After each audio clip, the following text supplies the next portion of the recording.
এটা বুঝতে পেরেছো তো পুরোটা?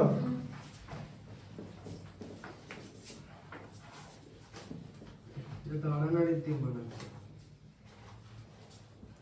আচ্ছা এবার হচ্ছে 10 এরটা আসবে তাই তো? বলো। X and Y and Z are three sums of some money such that Y is the simple interest on X and Z is the simple interest on Y for the same time and same date. Which is the following is correct. দারুণ কাজ দিয়েছে, interesting brainstorming. ঠিক আছে, ভাবতে হবে ভালো করে। বলছি x y z আর three sum of money such that y is the simple interest on x। ঠিক আছে, তাহলে এখানে ক্যাপিটাল হচ্ছে x, ঠিক আছে, আর এসআই হচ্ছে y। ঠিক আছে, বুঝতে পারলে? ঠিক আছে, আর ওখানে এটা হলো। ঠিক আছে, বুঝতে পারলে? আচ্ছা তাহলে এটা কি হবে? এবার এখানে আর হচ্ছে রেট অফ ইন্টারেস্ট, ঠিক আছে, আর এখানে টাইম হচ্ছে টি। বুঝতে পারলে? আচ্ছা তাহলে এসআই ইকুয়াল টু কি হবে? P into R into T by 100, তাই তো? এসআই ওয়াই আছে তো, পি কত আছে? X into R into T by 100, এটা রিলেশন। ঠিক আছে, বুঝতে পারলে? আচ্ছা তাহলে এখানে কি আছে? y ইকুয়াল টু তাহলে কত হচ্ছে? x আর t বাই 100 এরকম হলো। আচ্ছা বুঝতে পারলে রিলেশনটা? ঢুকলো তো মাথায়? আচ্ছা পরেরটা কি বলেছে বলো? পরেরটা বলেছে and y is, আচ্ছা y is the simple interest on x and z is the simple interest on y। হ্যাঁ z is the simple interest, তাহলে এখানে si হচ্ছে z, ক্যাপিটাল কি মানে প্রিন্সিপালটা কি? X. তাই z হচ্ছে সিম্পল ইন্টারেস্ট। কার উপর সিম্পল ইন্টারেস্ট বলো? z is the simple interest on y, তাহলে প্রিন্সিপাল হচ্ছে এখানে y, তার সঙ্গে রেট থাকবে, তার সঙ্গে টাইম থাকবে, তাই তো? বোঝা গেল? এখানে ক্যাপিটাল y, আগে ওখানে ক্যাপিটাল x ছিল, আগে y সিম্পল ইন্টারেস্ট ছিল, এখন y টা ক্যাপিটাল হয়ে গেছে মানে প্রিন্সিপাল হয়ে গেছে, সিম্পল ইন্টারেস্ট হয়ে গেছে z। তাহলে si ইকুয়াল টু কি হবে? p into r into t by 100। ঠিক আছে, তাহলে এখানে প্রিন্সিপাল হচ্ছে, তাহলে এখানে এসআই কত? এসআই কত? এসআই এর ভ্যালু কত? z। z ইকুয়াল টু কত হচ্ছে? y into r into t by 100। Y and T. ঠিক আছে, আচ্ছা তাহলে এখানে z ইকুয়াল টু কত হচ্ছে? Y and T. y R t by 100। তো তোমার কাছে y এর ভ্যালু আছে নাকি? y এর ভ্যালু আছে? y এর ভ্যালু কে বললো না? এই যে y আছে x আর t বাই 100, ওটাই তো বসাবো। এই যে y এর value y equal to x r t by 100 বেরিয়েছিল তো এখানে, বুঝতে পেরেছো তো কিরকম করে বেরোলো? y ইকুয়াল টু যে x আর t বাই 100 এটা এখানে বসাবো। এবার দেখো x r t by 100 into r t by 100। ঠিক আছে, এবার এখানে রিলেশন কি বলেছে? এখানে রিলেশন বার করতে দিয়েছে। ঠিক আছে, বুঝতে পারলে?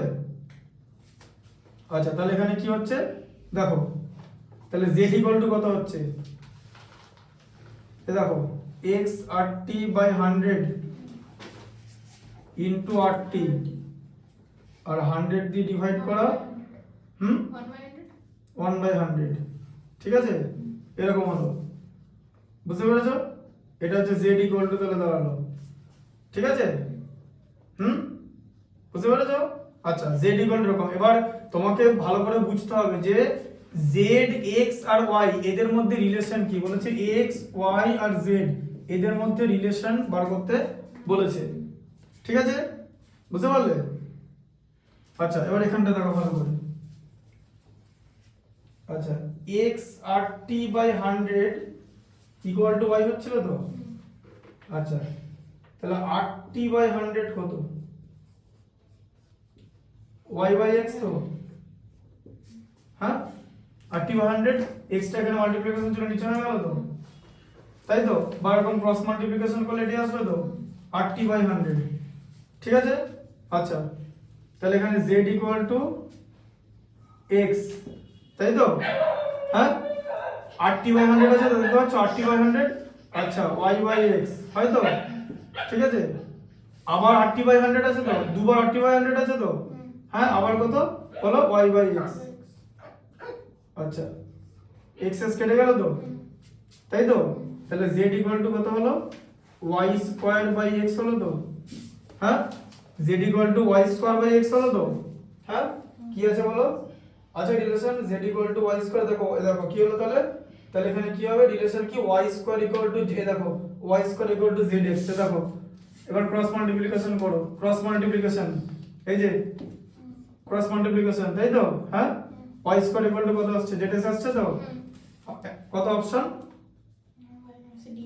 অপশন ডি, মাথায় ঢুকলো, হ্যাঁ শোনো আরেকবার বুঝিয়ে দিচ্ছি, কত সহজ না এটা, এই 10 বন্ধ ছিল তো নাকি, তারপরে আছে, আচ্ছা দুটো আছে, দেখিয়ে দেওয়া হবে, এদিকে ভালো করে দেখো, জিনিসটা ভালো করে বুঝতে হবে, এটা ডিফিকাল্ট ম্যাথস, ঠিক আছে, বলেছে x y আর z এদের মধ্যে কেমন রিলেশন, যে y হচ্ছে সিম্পল ইন্টারেস্ট কার উপর, x প্রিন্সিপালের উপর, তাহলে প্রথমে প্রিন্সিপাল ইকুয়াল টু x নিলাম, রেট অফ ইন্টারেস্ট আর t হচ্ছে টাইম, তাহলে সিম্পল ইন্টারেস্টের ফর্মুলা আমি ফলো করলাম p into r into t by 100, তাহলে SI হচ্ছে y, তাহলে y equal to x into r into t by 100, মানে x আর t বাই 100, ঠিক আছে, তাই হলো তো, y equal to x r t by 100, বুঝা গেল।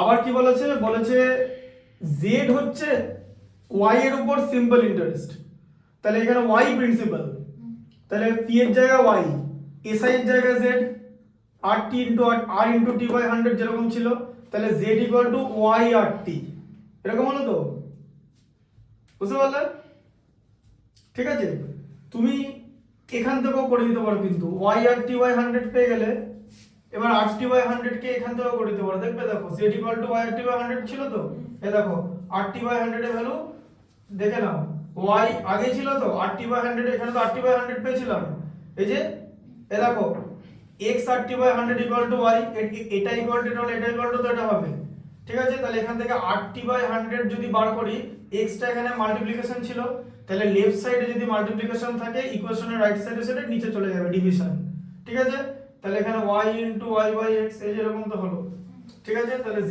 ইকুয়াল টু কি y² বাই x হলো তো, তাহলে y² কি হলো zx হলো, এখান থেকে করে দিতে পারো, এটা আমি দেখালাম বড় করে, ঠিক আছে, যাতে বুঝতে পারো, ঠিক আছে, বুঝলে ব্যাপারটা, এখানে डायरेक्टली তুমি ভ্যালু পুট করতে পারো, ঠিক আছে, y equal to x r t করে যেতে পারো, বা এখান থেকে rt বাই 100 এর ভ্যালুটা করে দিতে পারো। এখন বলো যে কেন rt বাই 100 নেব, কারণ আমি এখানে দেখতে পাচ্ছি আমি যদি rt বাই 100 বার করি তাহলে আমার এখানে দেখো, শোনো তোমাকে x y z এর মধ্যে রিলেশন বার করতে বলেছে, তাহলে তোমাকে এমন একটা জিনিস বানাতে হবে যার মধ্যে শুধু x y z থাকবে, rt এসব থাকা যাবে না, তাহলে rt বাই 100 এর জায়গায় আমরা কি লিখতে পারি, তাই আমি এখান থেকে rt বাই 100 কে আলাদা করেছি, রিজন আছে, কারণ আমার লাস্ট স্টেজে কি করতে হবে, x y আর z এদের মধ্যে কি রিলেশন সেটা বার করতে হবে, মানে ইকুয়েশন এমন থাকবে যে x y z ছাড়া আর কিছু থাকবে না, তাহলে rt বাই 100 এর জায়গায় y বাই x লেখা যায়, তাই তো বার করে দেখালাম, তাহলে এবার বাকিটা বুঝতে পারলে তো, z equal to y into y by x মানে y² by x, y² equal to zx, এখান থেকে হয়ে যায়, ঠিক আছে, বুঝতে পারলে।